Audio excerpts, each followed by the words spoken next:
أعوذ بالله من الشيطان الرجيم.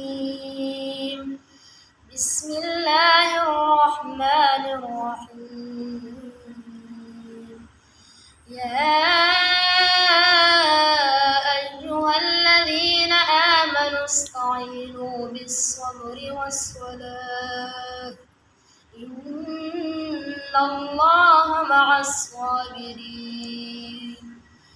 ولا تقولوا لمن يقتل في سبيل الله أموات بل أحياء ولكن لا تشعرون.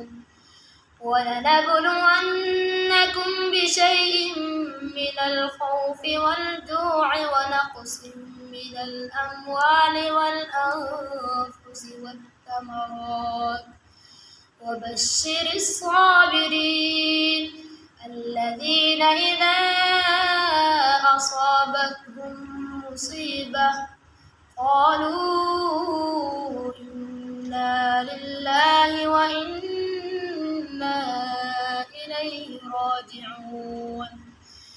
أولئك عليهم صلوات من ربهم ورحمة وأولئك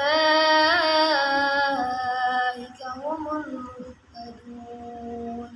صدق الله العظيم.